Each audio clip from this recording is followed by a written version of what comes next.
ایک بات میں عرض کر دوں، شاید انسان ہی نہ بھول جائے، تم حاجیوں کو مبارک ہو، یہ زمزم کا پانی جنت کے پانی حوض کوثر سے بھی افضل ہے۔ لیکن یقین ہو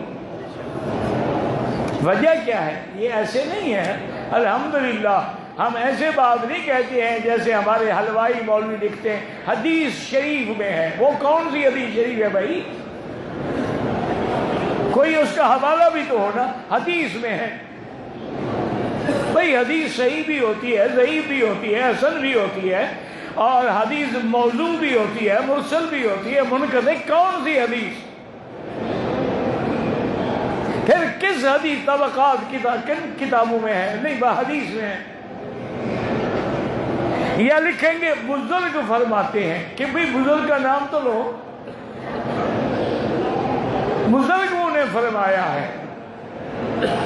تو ہر بوڑھا آدمی بزرگ ہوتا ہے؟ ہمیں کیا پتا کس نے فرمایا ہے؟ جیسے شیعہ کہتے ہیں آواز آتی ہے، پتہ نہیں کہاں سے ان کو آواز آتی ہے۔ یا لکھیں گے راوی کہتا ہے، بھی راوی کون ہے؟ بدبخت دریائے راوی سے نکلا ہے، کوئی نام بھی ہے اس راوی کا کہ نہیں؟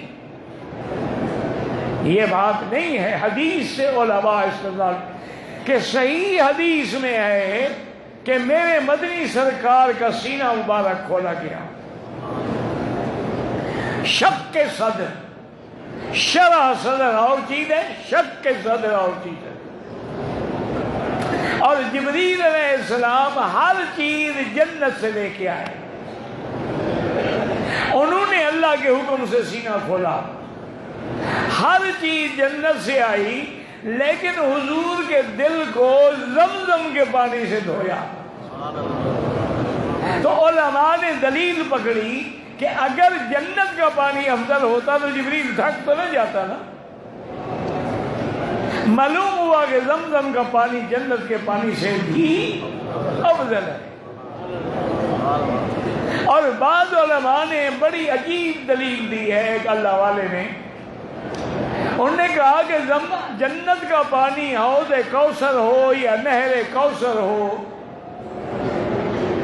یا وہاں جتنی نہریں ہیں سب کن سے پیدا ہوئی ہیں، اللہ نے حکم دیا پیدا ہو گئی۔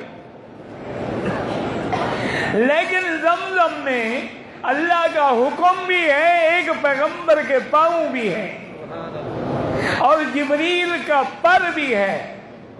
اور حاجیوں تمہیں مبارک ہو، زمزم میں میرے مدنی کا لعاب دہن بھی ہے۔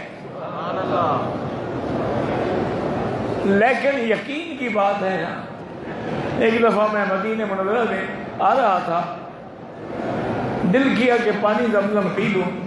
ایک مجذوب بیٹھے تھے،